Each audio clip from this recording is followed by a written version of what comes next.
ನಾನ್ ಶರ್ಮಿತಾ ಶೆಟ್ಟಿ. 11 ಜನರ ದಾರುಣ ಸಾವು, 14 ಹಾವುಗಳ ಸಾವಿಗೆ ಕಾರಣವೇನು? 500 ವರ್ಷಗಳ ಹಿಂದೆ ಏನಾಗಿತ್ತು? ಆ ಗ್ರಾಮದ ಜನರ ತಪ್ಪೇನು? ಮಾಡಿದ ತಪ್ಪು ಸರಿಯಾಗಿದ್ದು ಹೆಂಗೆ? ಆ ದೇವರೇ ಬಂದು ಕಾಪಾಡದ್ನಾ? ಇದು ಕಾಂತಾರ ಸತ್ಯ ಕತೆ.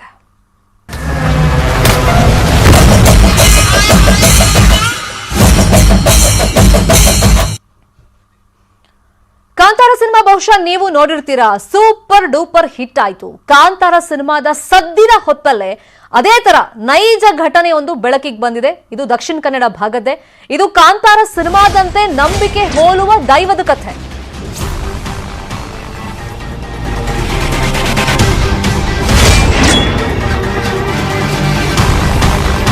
ಇವರು ಬರೀ 1 ಎಕರೆ ಜಮೀನಿನಲ್ಲಿ ಕೃಷಿ ಮಾಡಿ ಪ್ರತಿ ತಿಂಗಳ 1 ಲಕ್ಷ ಸಂಪಾದನೆ ಮಾಡ್ತಾರೆ. ಇವರಿಂದ ಕಲಿಬೇಕಾ?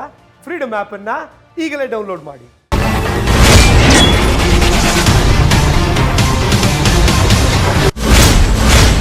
ಈ ಘಟನೆ ಬಗ್ಗೆ ಫಸ್ಟ್ ನಾನು ಎಕ್ಸ್ಪ್ಲೈನ್ ಮಾಡ್ತೀನಿ. 500 ವರ್ಷಗಳ ಹಿಂದೆ ಬಂಟ್ವಾಳದ ಪೆರ್ನೆ ಗ್ರಾಮದಲ್ಲಿ ಒಂದು ಅಚಾತುರ್ಯ ಆಗಿತ್ತು. 500 ವರ್ಷಗಳ ಹಿಂದಿನ ಸಾಕ್ಷಿ ಕುರುಹುಗಳು ಈಗ ಪತ್ತೆಯಾಗಿದೆ. ದೈವವನ್ನೇ ಮರೆತ ತಪ್ಪಿಗೆ ಬರೋಬ್ಬರಿ 11 ಜನರ ಬಲಿಯಾಯ್ತಾ?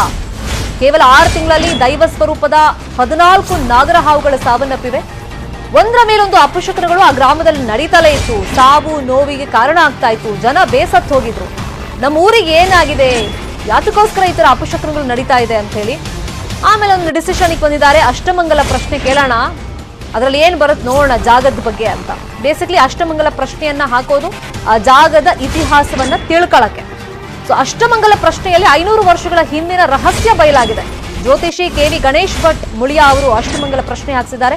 ಎಲ್ಲಾ ಕೆಡುಕಿಗೂ ದೈವ ನಿರ್ಲಕ್ಷ್ಯನೇ ಕಾರಣ ಅಂತ ಅಷ್ಟಮಂಗಲ ಪ್ರಶ್ನೆಯಲ್ಲಿ ಉತ್ತರ ಸಿಕ್ಕಿದೆ. ಕುರುಹು ಸಿಕ್ಕ ಅದೇ ಸ್ಥಳದಲ್ಲಿ ಜೀರ್ಣೋದ್ಧಾರವನ್ನ ಈಗ ಮಾಡ್ತಾ ಇದ್ದಾರೆ. ಪೆರ್ನೆಯಲ್ಲಿ 2013ರಲ್ಲಿ ಗ್ಯಾಸ್ ಟ್ಯಾಂಕರ್ ಪಲ್ಟಿಯಾಗಿತ್ತು. ಆ ದುರ್ಘಟನೆಯಲ್ಲಿ ಪೆರ್ನೆ ಗ್ರಾಮದ 11 ಜನ ಸಾವನ್ನಪ್ಪಿದ್ರು. ಅಲ್ಲದೆ ಗ್ರಾಮದಲ್ಲಿ 6 ತಿಂಗಳ ಒಂದು ಗ್ಯಾಪ್ ಅಲ್ಲಿ ಅವಧಿಯಲ್ಲಿ 14 ನಾಗರ ಹಾವುಗಳು ಕಾರಣ ಇಲ್ಲದೆ ಸತ್ತಿದ್ವು. ಅದಾದ್ಮೇಲೆ ಅಷ್ಟಮಂಗಲ ಪ್ರಶ್ನೆ ಕೇಳಿದಾಗ ದೈವವನ್ನ ನೀವು ಮರ್ತಿದ್ದೀರಾ, ಆಚರಣೆಗಳನ್ನ ನಿಲ್ಸಿದ್ದೀರಾ ಅಂತ ಅಷ್ಟಮಂಗಲ ಪ್ರಶ್ನೆಯಲ್ಲಿ ಗೊತ್ತಾಯ್ತು. ಇದೇ ವಿಚಾರವಾಗಿ ಮತ್ತಷ್ಟು ಮಾಹಿತಿಯನ್ನು ಕೊಡೋದಕ್ಕೆ ನೇರ ಸಂಪರ್ಕದಲ್ಲಿ ಕನ್ನಡಿಗರಿದ್ದಾರೆ ನಮ್ಮ ರಿಪೋರ್ಟರ್ ಕಿಶನ್ ಶೆಟ್ಟಿ. ಕಿಶನ್ ಶೆಟ್ಟಿ, ಕಾಂತಾರ ಸಿನಿಮಾಗೂ ಈ ಘಟನೆಗೂ ಹೋಲಿಕೆಗಳು ಸದ್ಯಕ್ಕೆ ನಡೀತಾ ಇದೆ. ಅಂದ್ರೆ ದೈವವನ್ನ ಮರ್ತ್ರೆ ಅದ್ ಯಾವ ತರ ಹೊಡೆತಗಳನ್ನ ಕೊಡ್ತಾ ಹೋಗುತ್ತೆ, ಸಾವು ನೋವು ಅಪಶಕನಗಳಿಗೆ ಕಾರಣ ಆಗತ್ತೆ ಅಂತ ಹೇಳಿ. ಸೊ ಜನ ಇಲ್ಲಿ ಎಚ್ಚೆತ್ಕೊಂಡಿದ್ ಯಾವಾಗ? ಅಷ್ಟಮಂಗಲ ಪ್ರಶ್ನೆ ಕೇಳಿಸಿದ್ ಯಾವಾಗ? ಅಷ್ಟಮಂಗಲ ಪ್ರಶ್ನೆಯಲ್ಲಿ ಏನೆಲ್ಲ ಉತ್ತರಗಳು ಸಿಗ್ತಾ ಹೋಯ್ತು?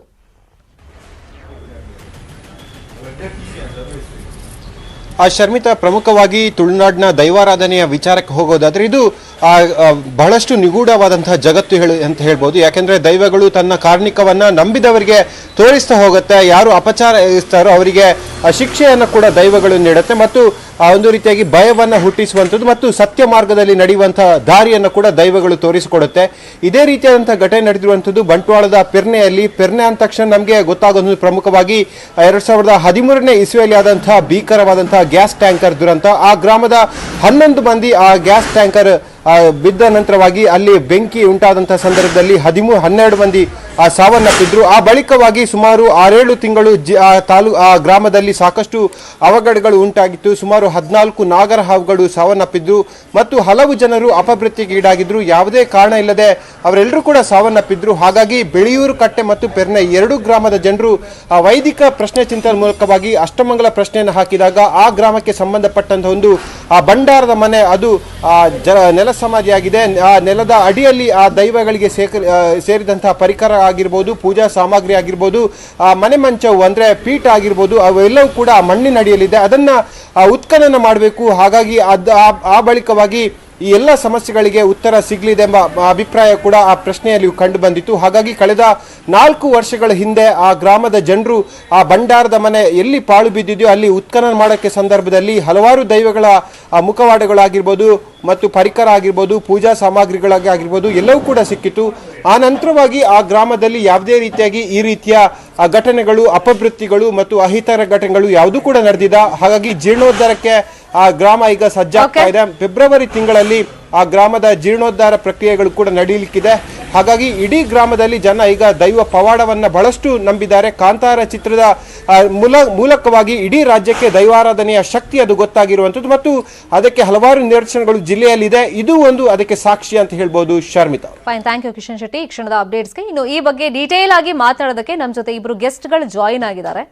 ಆ ದೇವಸ್ಥಾನಕ್ಕೆ ಸಂಬಂಧಪಟ್ಟವರು, ಅವರನ್ನು ನಾನು ಮಾತಾಡಿಸ್ತಾ ಹೋಗ್ತೀನಿ. ಏನಾಯ್ತಲ್ಲಿ ಹಾಗಾದ್ರೆ 2013ರಿಂದ 500 ವರ್ಷಗಳ ಹಿಂದೆ ಆ ಜಾಗದ ಒಂದು ಹಿಸ್ಟ್ರಿ ಏನ್ ಹೇಳುತ್ತೆ, ಇತಿಹಾಸ ಏನ್ ಹೇಳುತ್ತೆ, ಅದು ಗೊತ್ತಾಗಿದ್ದು ಹೆಂಗೆ, ಅಪಶಕುನಗಳು ಏನ್ ನಡೀತು, ಅದ್ರ ಬಗ್ಗೆ ಡೀಟೇಲ್ ಆಗಿ ಮಾತಾಡೋದಕ್ಕೆ ನಮ್ಮ ಜೊತೆ ಜಾಯಿನ್ ಆಗಿದ್ದಾರೆ ಗೌರವಾಧ್ಯಕ್ಷರು ವ್ಯಾಘ್ರ ಚಾಮುಂಡಿ ದೇವಸ್ಥಾನದ ಈಶ್ವರ ಪ್ರಸನ್ನ ಅವರು. ನಮಸ್ಕಾರ, ಕಾರ್ಯಕ್ರಮಕ್ಕೆ ಸ್ವಾಗತ ನಿಮ್ಗೆ.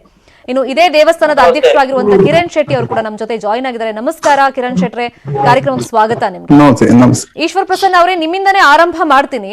ಈಗ ಕಾಂತಾರ ಸಿನಿಮಾ ನೀವು ನೋಡಿದೀರಾ ಅಂತ ನಾನು ಭಾವಿಸ್ತೀನಿ. ನೋಡಿದ್ರೆ ಅದನ್ನ ನಿಮ್ಮ ಗ್ರಾಮಕ್ಕೆ ಹೆಂಗ್ ಹೋಲಿಕೆ ಮಾಡ್ತೀರಾ ಸರ್? ದೈವಾರಾಧನೆಯನ್ನು ಮರೆತ್ರೆ ಏನಾಗುತ್ತೆ ಹೇಳುವಂತದ್ದನ್ನು ಕಾಂತಾರ ಸಿನಿಮಾದಲ್ಲಿ ಚಿತ್ರದ ಮೂಲಕ ತೋರಿಸಿದ್ದಾರೆ. ಆದ್ರೆ ನಾವು ಇಲ್ಲಿ ನಿಜ ಜೀವನದಲ್ಲಿ ಅನುಭವಿಸ್ತಾ ಇದ್ದೀವಿ. ನಮ್ಮ ಗ್ರಾಮದಲ್ಲಿ ಕಷ್ಟಗಳನ್ನು ನಿಜ ಜೀವನದಲ್ಲಿ ಅನುಭವಿಸಿ ನಾವು ಅದನ್ನು ಪ್ರಶ್ನಾ ಚಿಂತನೆ ಮೂಲಕ ಇದನ್ನು ನಾವು ಪ್ರಶ್ನಾ ಚಿಂತನೆ ಮೂಲಕ ಚಿಂತನೆ ನಡೆಸಿದಾಗ ನಡೆದಂತಹ ಘಟನೆಗಳಿವೆ ಕರ್ನ ಗ್ರಾಮದಲ್ಲಿ. ಪ್ರಾರಂಭ ಆದ್ರೆ 14 ಹಾವುಗಳ ಮರಣದಿಂದ, ಸರಳ ಮರಣದಿಂದ. ಆಮೇಲೆ ಗ್ಯಾಸ್ ಟ್ಯಾಂಕರ್ ಇಂದ 2013ನೇ ಇಸ್ವಿಯಲ್ಲಿ ಆಗಿತ್ತು. ಆಮೇಲೆ ಅಲ್ಲಿ ಸುತ್ತಮುತ್ತ ಸುಮಾರು ಹೆಚ್ಚು ಕಮ್ಮಿ 25 ದುರ್ಘಟನೆಯಿಂದ ಮರಣಗಳು ಸಂಭವಿಸಿತ್ತು. ಅಂದ್ರೆ ಕೆಲವು ಖಿನ್ನತೆಗೊಳಗಾಗುವಂತದ್ದು, ಅನಾರೋಗ್ಯ ಆಗುವಂತದ್ದು, ಖಿನ್ನತೆಗೊಳಗಾಗಿ ಆತ್ಮಹತ್ಯೆ ಮಾಡ್ಕೊಳ್ಳುವಂತದ್ದು, ಇಂಥದ್ದೆಲ್ಲ ತುಂಬಾ ನಡೆದಿದೆ ಆ ಕಡೆ. ಆದ್ರೆ ನಮಗೆ ಗೋಚರಕ್ಕೆ ಬಂದದ್ದು ಈ ಸರಣಿ ಮರಣಗಳ ನಂತರ ನಾವು ಇದನ್ನು ಪ್ರಶ್ನಾ ಚಿಂತನೆ ಮೂಲಕ ಚಿಂತನೆ ಮಾಡಬೇಕು ಅಂತ ಹೇಳೋದು. ಫೈನ್, ಆ ಪ್ರಶ್ನೆ ಕೇಳಿದಾಗ ಅದಕ್ಕೆ ಉತ್ತರ ಏನ್ ಸಿಕ್ತು, ಪರಿಹಾರ ಏನ್ ಸಿಕ್ತು, ಅದ್ರ ಬಗ್ಗೆ ಮಾತಾಡ್ತೀನಿ. ಹಾಗೆ ಸಂಪರ್ಕದಲ್ಲಿರಿ. ಕಿರಣ್ ಶೆಟ್ರೆ, ಈಗ ಅವ್ರು ಹೇಳ್ದಂಗೆ 2013ರಿಂದ ನಮಗೆ ಗೋಚರ ಆಗ್ತಾ ಬಂತು ಆ ಸಾವು ನೋವುಗಳು, ಅಪಶಕುನ ಅನ್ನೋದು ನಮಗೆ ಗೊತ್ತಾಗ್ತಾ ಹೋಯ್ತು ಅಂತ. ಅದಕ್ಕೂ ಮುಂಚೆ ನಿಮಗೆ ಈಗ ತಿಳಿದಂಗೆ ಸೊ ಈ ತರದ ಘಟನೆಗಳು ಅಂದ್ರೆ ಅಪಶಕುನಗಳು ಏನೇನ್ ನಡೀತಾ ಬಂತು, ಅಷ್ಟಮಂಗಲ ಪ್ರಶ್ನೆ ಹಾಕ್ಸ್ಬೇಕು ಅಂತ ಯಾವಾಗ ನಿರ್ಧಾರಕ್ಕೆ ಬಂದ್ರಿ ನೀವೆಲ್ಲ ಸೇರಿ? ಅಂದ್ರೆ ಕೆಲವು ವರ್ಷಗಳ ಹಿಂದೆ ಅಲ್ಲಿ ಸುತ್ತಮುತ್ತಲಲ್ಲಿ ಜೀವನ್ ಮರಣ ಅಂದ್ರೆ ಸುಸೈಡ್ ಮಾಡ್ಕೊಳ್ಳೋದು, ಸಡನ್ ಆಗಿ ಏನೋ ಆಕ್ಸಿಡೆಂಟ್ಗಳು, ಅದ್ರ ನಂತರ ಸಾಧಾರಣ ಒಂದು 14 ನಾಗರ ಹಾವಿನ ಮರಣ ಆಯ್ತು. ಒಂದಾದ ನಂತರ ಒಂದು ಕೆಲವೊಂದು 2-3 ಒಂದು ಇವತ್ತು ಸತ್ರೆ ಆಕ್ಸಿಡೆಂಟ್ ಆಗಿದ್ದ ಅಥವಾ ಇಲ್ಲ. ಅದಕ್ಕಿಂತ ಮುಂಚೆ ನಾವು ಅದರ ಚಿಂತನೆಗೆ ಹೋಗ್ಲಿಲ್ಲ. ಒಂದಾದ ನಂತರ ಒಂದು ಆದ ಮೇಲೆ ಲಾಸ್ಟಿಗೆ 14ನೇ ಸರ್ಪದ ಸಂಸ್ಕಾರದ ದಿವಸದಂದು ನಮ್ಮಲ್ಲಿ ಒಂದು ಹುಡುಗರ ತಂಡ ಇದೆ. ಅವರು ಕ್ವಶನ್ ಮಾಡಿದ್ರು, ಯಾಕೆ ಹೀಗೆ ಆಗ್ತಾ ಇದೆ, ನಾವೊಂದು ವಿಚಾರ ಮಾಡುವ, ಪ್ರಶ್ನೆ ಚಿಂತನೆ ಮೂಲಕ ಒಂದು ವಿಚಾರ ಮಾಡುವಂತ ಒಂದು ಪ್ರಶ್ನೆಯ ಮೂಲಕ ಎಲ್ಲರನ್ನ ಸೇರಿಸಿಕೊಂಡು ನಾವು ಪ್ರಶ್ನಾ ಚಿಂತನೆಗೆ ಹೋದ್ವಿ. ಆ ಪ್ರಶ್ನಾ ಚಿಂತನೆಯಲ್ಲಿ ಈ ವಿಚಾರವೆಲ್ಲ ಬಂತು. ಇಂತೆಂತ ನಮ್ಮ ಗ್ರಾಮದ ದೈವಗಳ ಭಂಡಾರದ ಮನೆ, ದೇವಸ್ಥಾನ ಇರ್ತದೆ. ಅದನ್ನ ಪೂರ್ವಜರು ಅಂದ್ರೆ ಪುರಾತನದಲ್ಲೇ ಪಾಲು ಬಿದ್ದು ಹೋಗಿದೆ. ಅದನ್ನ ಇನ್ನು ಮುಂದಕ್ಕೆ ಆ ದೈವಾರಾಧನೆಯನ್ನ ಮುಂದುವರೆಸಿಕೊಂಡು ಹೋಗುವಂತ ಆ ಒಂದು ವಿಚಾರವನ್ನ ನಮ್ಮ ದೈವಜ್ಞರು ಹೇಳಿದ್ರು. ಅದೇ ಪ್ರಕಾರವಾಗಿ ನಾವೆಲ್ಲ ಒಟ್ಟು ಸೇರಿಕೊಂಡು ಊರವರೆಲ್ಲ ಸೇರಿಕೊಂಡು ಈಗ ಅದರ ಜೀರ್ಣೋದ್ಧಾರಕ್ಕೆ ಅಷ್ಟಮಂಗಲ ಪ್ರಶ್ನೆಯಲ್ಲಿ ಏನ್ ಸಿಕ್ತು, 500 ವರ್ಷಗಳ ಹಿಂದೆ ಏನಾಗಿತ್ತು ಆ ಜಾಗದಲ್ಲಿ ಎಟ್ ಪ್ರೆಸೆಂಟ್ ಅಂದ್ರೆ ನಿಮ್ಗೆ ಗೊತ್ತಾಗಕ್ಕೂ ಮುಂಚೆ ಅಲ್ಲಿ ಏನಿತ್ತು, ಆ ಗ್ರಾಮದ ಜನ ಏನ್ ಕೆಲಸ ಮಾಡ್ತಾ ಇದಾರೆ.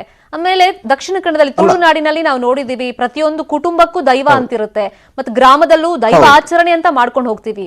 ಅದನ್ನ ನೀವು ಕೈ ಬಿಟ್ಟಿದ್ರ, ಅದರಿಂದ ಈ ಸಮಸ್ಯೆ ಆಯ್ತಾ? ಇನ್ ಡೀಟೇಲ್ ಆಗಿ ಮಾತಾಡ್ಕೊಂಡು ಹೋಗೋಣ ಚಿಕ್ಕದೊಂದು ಬ್ರೇಕ್ ಆದ್ಮೇಲೆ.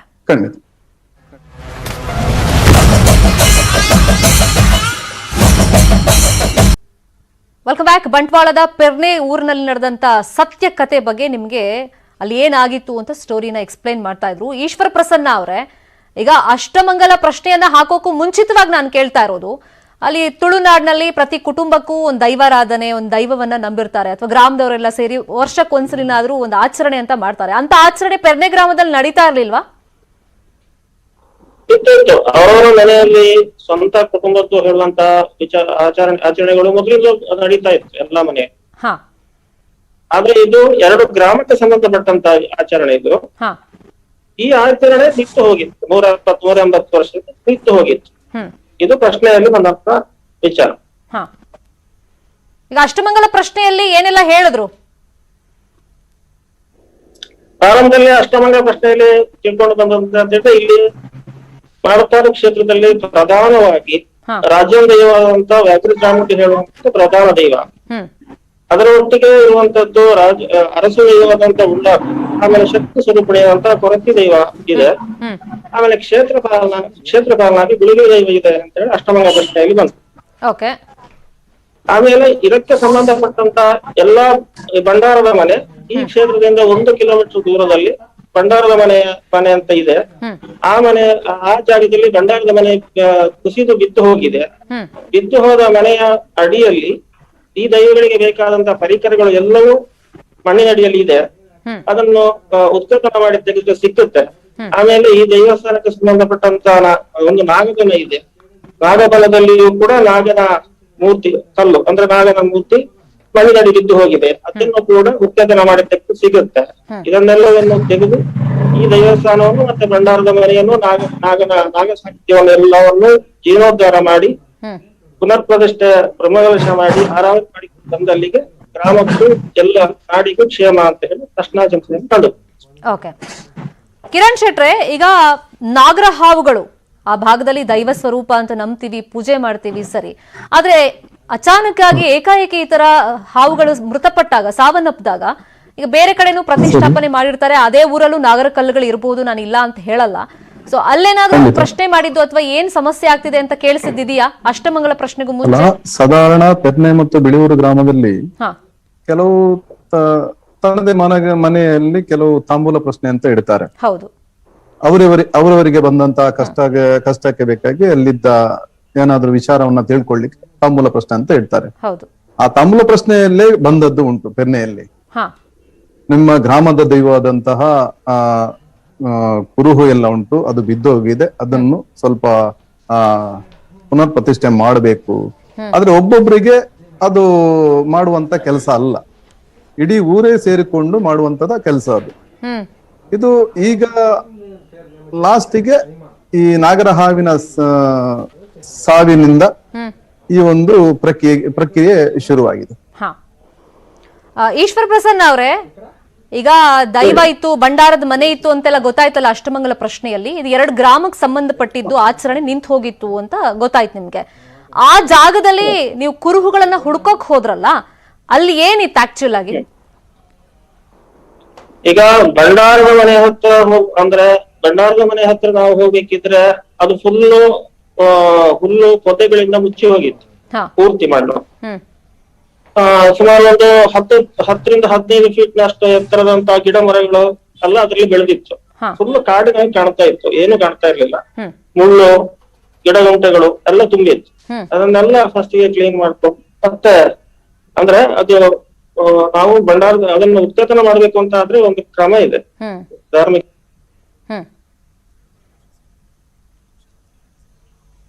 ವಾಯ್ಸ್ ಬರ್ತಾ ಇಲ್ಲ ಕಿರಣ್ ಶೆಟ್ರೆ. ಈಗ ನೀವೆಲ್ಲ ಚಂದ ವಸೂಲಿ ಮಾಡ್ಕೊಂಡು ಜೀರ್ಣೋದ್ಧಾರವನ್ನ ಮಾಡ್ತಾ ಇದ್ದೀರಾ.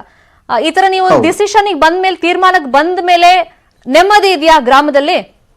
ಖಂಡಿತ 100% ನೆಮ್ಮದಿಗೆ. ಯಾಕಂದ್ರೆ ಪ್ರಶ್ನಾ ಚಿಂತನೆಯ ನಂತರ ನಾವು ಅಲ್ಲಿ ಜೀರ್ಣೋದ್ಧಾರಕ್ಕೆ ಕೆಲಸದ ಕೈ ಹಾಕಿದ ನಂತರ ಯಾವುದೇ ಒಂದು ನಾಗರ ಹಾವಿನ ಮರಣ ಆಗಿದ್ದಿಲ್ಲ. ಇದು ಒಂದು ನಿದರ್ಶನ. ಅದರ ನಂತರ ದೊಡ್ಡ ಕೆಲವು ರೋಗ ಪರಿಹಾರಗಳು ಆದ್ರೂ ಎಲ್ಲದಕ್ಕೂ ಒಂದು ಮಾನಸಿಕ ನೆಮ್ಮದಿ ಅಂತ ಖಂಡಿತ ಇದೆ. Okay, fine. ಈಶ್ವರ್ ಪ್ರಸನ್ನ ಅವರೇ, ಈಗ ಕಾಂತಾರ ಸಿನಿಮಾದಲ್ಲಿ ದೈವವನ್ನ ನಂಬಿದ್ರೆ ಮನುಷ್ಯರು ಬೇಕಾದ್ರೆ ಯಾವತ್ತು ಕೈ ಕೊಡ್ಬೋದು, ಆದ್ರೆ ದೈವ ಒಂದು ಸತಿ ನಂಬಿದ್ರೆ ದೈವವನ್ನ ಯಾವ ತರ ನಮ್ಮನ್ನ ಕೈ ಹಿಡಿದು ನಡ್ಸ್ಕೊಂಡು ಹೋಗುತ್ತೆ ಅಂತ ಬಹಳ ಚಂದ ಮಾಡಿ ರಿಷಬ್ ಶೆಟ್ಟಿ ಅವರು ತೋರಿಸಿದ್ದಾರೆ ತೆರೆ ಮೇಲೆ. ಇವಾಗ ದೈವದ ಮಹತ್ವವನ್ನ ಜನರಿಗೆ ಈ ಒಂದು ಕತೆ ಮುಖಾಂತರ ನೀವು ಹೇಗೆ ತಿಳಿಸ್ತೀರಾ ಸರ್? ನಿಷ್ಕಳಂಕಷ ಭಕ್ತಿಯಿಂದ ದೈವಾರಾಧನೆಯನ್ನು ಮಾಡಿದ್ರೆ, ದೈವವನ್ನು ನಂಬಿದ್ರೆ ನಾವು ಎಲ್ಲಿ ಹೋದ್ರು ನಮ್ಮನ್ನ ಕಷ್ಟ ಕಾಲದಲ್ಲಿ ಕೈ ಬಿಡುವುದಿಲ್ಲ ಅಂತ ನಿದರ್ಶನಗಳು ತುಂಬಾ ಇದೆ ನಮ್ಮ ಪರಮ ಪವಿತ್ರವಾದಂತ ತುಳುನಾಡಿನಲ್ಲಿ. ಹಾಗೆ ದೈವಾರಾಧನೆಯು ಪ್ರಧಾನವಿತ್ತು. ದೈವಾರಾಧನೆಯನ್ನು ನಿಷ್ಕಳಂಕಷ ಮನಸ್ಸಿಂದ ನಂಬಬೇಕು, ಶುದ್ಧ ಮನಸ್ಸಿಂದ ನಂಬಬೇಕು ಅಷ್ಟೇ. ಫೈನ್. ಕಿರಣ್ ಶೆಟ್ರೆ, ಈಗ ಯಾವಾಗ ಜೀರ್ಣೋದ್ಧಾರ ಅಂದ್ರೆ ಕಂಪ್ಲೀಟ್ ಆಗುತ್ತೆ? ಪೂಜೆ ಪುನಸ್ಕಾರಗಳು ಆಚರಣೆಗಳೆಲ್ಲ ಯಾವಾಗ ನಡೆಯುತ್ತೆ ಈಗ?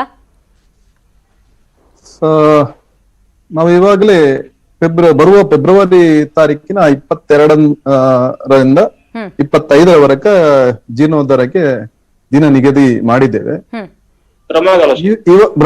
ಬ್ರಹ್ಮಕಲಶಕ್ಕೆ. ಇವಾಗಲೇ ನಮ್ದು ಪ್ರತಿ ತಿಂಗಳ ಸಂಕ್ರಾಂತಿ ಪೂಜೆ ಆಗ್ತಾ ಇದೆ ಅಲ್ಲಿ. ಸೇರ್ಕೊಂಡೆ ಮಾಡ್ತಾ ಇದ್ದೀರಾ ಎಲ್ಲ ಕಾರ್ಯವನ್ನ ನೀವು? ಹೌದು ಹೌದು ಹೌದು ಹೌದು. ಎಲ್ಲ ಕಾರ್ಯವನ್ನ ಎರಡು ಗ್ರಾಮದವರು ಸೇರಿಕೊಂಡು ಚಂದ ಎಲ್ಲ ಒಂತಿಗೆ ಎಲ್ಲ ಕೊಟ್ಟಿದ್ದಾರೆ. ಇದರಿಂದ ಪರವೂರಿನವರದು ಸಹಕಾರ ನಮ್ಗೆ ಸಿಗ್ತಾ ಇದೆ. ಫೈನ್. ಈಶ್ವರ್ ಪ್ರಸನ್ನ ಅವರೇ, ಈಗ ದೋಷವನ್ನ ಪರಿಹಾರ ಕಂಡ್ಕೊಳ್ಳೋ ನಿಟ್ಟಿನಲ್ಲಿ ನೀವೆಲ್ಲ ಪ್ರಯತ್ನಗಳನ್ನ ಮಾಡ್ತಾ ಇದ್ದೀರಾ, ನೆಮ್ಮದಿನೂ ಇವಾಗ ಕಂಡ್ಕೊಂತಿದ್ದೀರಾ ಅಂತ ನೀವು ಹೇಳ್ತಾ ಇದ್ರಿ. ಸರಿ, ಈಗ ಒಂದ್ ಕತ್ತಿ ಸಿಕ್ಕಿದೆ, ದೈವದ ಕತ್ತಿ, ಆ ಭಂಡಾರ ಮನೆ ಹತ್ರ. ಅದೇನೋ ಅಲ್ಲಿ ಹುಗ್ದೋಗಿತ್ತು, ಅದ್ ಸಿಕ್ಕ ಜಾಗ ಬೇರೆ, ಆ ಭಂಡಾರದ ಮನೆ ಇದ್ದ ಆ ಕುರುಹುಗಳು ಸಿಕ್ಕಂತ ಜಾಗ ಬೇರೆ ಅಂತ ಹೇಳ್ತಾ ಇದ್ರು. ಅಂದ್ರೆ ಆ ಚಲ್ಲಾಪಿಲಿ ಆಗದ ಕಾರಣಗಳು ಏನು ಅಂತ ಏನಾದ್ರು ಅಷ್ಟಮಂಗಲ ಪ್ರಶ್ನೆಯಲ್ಲಿ ಗೊತ್ತಾಗಿದ್ಯಾ? ಚಲ್ಲಾಪಿಲ್ಲಿ ಆಗ್ಲಿಕ್ಕೆ ಅಂತ ಹೇಳಿದ್ರೆ ಈ ಭಂಡಾರದ ಮನೆ ಅಂತ ಇದೆಯಲ್ಲ, ಭಂಡಾರದ ಮನೆ ಕುಸಿದು ಬಿದ್ದು ಹೋದ್ದು. ಓಕೆ. ಕುಸಿದು ಬಿದ್ದು ಹೋಗುವಾಗ ಮಣ್ಣಿನ ಅಡಿಗೆ ಬಿದ್ದದ್ದು ಅಷ್ಟೇ. ಓಕೆ. ಆವಾಗ ಚಲ್ಲಾಪಿಲ್ಲಿ ಆದದ್ದು. ಒಂದೇ ಏರಿಯಾದಲ್ಲಿ ಇದ್ದಂಥದ್ದು ಭಂಡಾರ. ಸುಮಾರು ಒಂದು 50 ಫೀಟ್ ಸುತ್ತ ಆಚೆ ಈಚೆ. ಓಕೆ. ಕಿರಣ್ ಶೆಟ್ಟಿ, ಕ್ವಿಕ್ ಆಗಿ ಕೇಳ್ಬಿಡ್ತೀನಿ ಕೊನೆಯಲ್ಲಿ, ಇವಾಗ ಏನೇನ್ ನಿರ್ಮಾಣ ಮಾಡ್ತಿದ್ದೀರಾ ನೀವು? ಕ್ವಿಕ್ ಆಗಿ ಹೇಳ್ಬಿಡಿ ಸರ್. ಅಂದ್ರೆ ನೋಡಿ, ಅಲ್ಲಿ ನೀವು ಚಿತ್ರದಲ್ಲಿ ಕಾಣ್ತಾ ಇದ್ದೀರಿ, ಸುರುವಿನ ಖಾಲಿ ಫೌಂಡೇಶನ್ ಮಾತ್ರ, ಪೊದೆಗಳು ತುಂಬಿರುವಂತಹ ಫೌಂಡೇಶನ್ ಇತ್ತು. ಅದನ್ನ ಯಾರು ಪುರೋಹಿತರ ಮೂಲಕ ಅದನ್ನ ಪೂಜೆ ಪುರಸ್ಕಾರ ಸಲ್ಲಿಸಿ ಅದನ್ನ ನೆಲಸದ ಸಮ ಮಾಡಿ ಗೋಡೆ ಪೂರ್ಣ ಆಗಿದೆ. ಈಗ ಪ್ರಸ್ತುತ ಬಾರ್ಕೂರ್ ಅವರ ಶಿಲ್ಪಿಯವರು ಅಲ್ಲಿ ಮರದ ಕೆಲಸ ಆಗ್ತಾ ಉಂಟು. ಬರುವ ತಿಂಗಳ ಶುರುವಿಗೆ ಮರದ ಕೆಲಸ ಎಲ್ಲ ಪೂರ್ತಿ ಆಗತ್ತೆ. ಅಲ್ಲಿಗೆ ಸಾಧಾರಣ 80% ಕೆಲಸ ಮುಗಿದಾಗೆ ನಮ್ಗೆ. ಊರಿನ ಹಾಗೂ ಪರವೂರ ಸಹಕಾರದ ಯೊಂದಿಗೆ ಬರುವ ಫೆಬ್ರವರಿ ತಾರೀಕಿನಂದು 22 ತಾರೀಕಿನಂದು ನಾವು ಬ್ರಹ್ಮಕಲಶ ಮಾಡ್ಲಿಕ್ಕೆ ನಿಶ್ಚಯ ಮಾಡಿದ್ದೇವೆ. ಆ ದೈವಗಳು ನಮ್ಮ ತಯಾರಿ ಎಲ್ಲ ಆಗಿದೆ, ಅದೆಲ್ಲ ಸಾಂಗವಾಗಿ ನೆರವೇರ್ಲಿ ಅಂತ ನಾವು ಆಶಿಸ್ತೀವಿ. Thank you so much Kiran Shetty ನಮ್ ಜೊತೆ ಜಾಯಿನ್ ಆಗಿದ್ದಕ್ಕೆ. Thank you so much Eshwar Prasanna ಅವರೇ ನಮ್ ಜೊತೆ ಜಾಯಿನ್ ಆಗಿದ್ದಕ್ಕೆ. ಕಾಂತಾರ ಸಿನಿಮಾದಲ್ಲಿ ದೈವಗಳ ಮಹತ್ವವನ್ನ ನಾವು ನೋಡಿದ್ವಿ. ಎಷ್ಟೋ ಜನ ಅದ್ರ ಮೇಲೆ ಅದ್ರ ಸಂಬಂಧ ಪಡದೇ ಇರೋರು, ಅಂದ್ರೆ ಅದ್ರ ಬಗ್ಗೆ ಗೊತ್ತಿಲ್ಲದೆ ಇರೋರು ಈಗ ನಂಬ್ತಾ ಇದ್ದಾರೆ. ಹಾಗೆ ದೈವಗಳು ಒಂದು ಸತಿ ನಂಬಿದ್ರೆ ಹೇಗೆ ಕೈ ಹಿಡಿದು ನಡ್ಸ್ಕೊಂಡು ಹೋಗುತ್ತೆ ಅನ್ನೋದಕ್ಕೆ ಒಂದು ನೈಜ ಉದಾಹರಣೆ ಬಂಟ್ವಾಳದ ಪೆರ್ನೆ ಗ್ರಾಮ ಅಂತ ಹೇಳ್ತಾ ಇವತ್ತಿನ ವಿಶೇಷ ಕಾರ್ಯಕ್ರಮ ಮುಗಿಸ್ತಾ ಇದ್ದೀನಿ. ನೋಡ್ತಾ ಇರಿ News 18 ಕನ್ನಡ. ಜಾಲ ನಮ್ಮದು, ಬಲ ನಿಮ್ಮದು.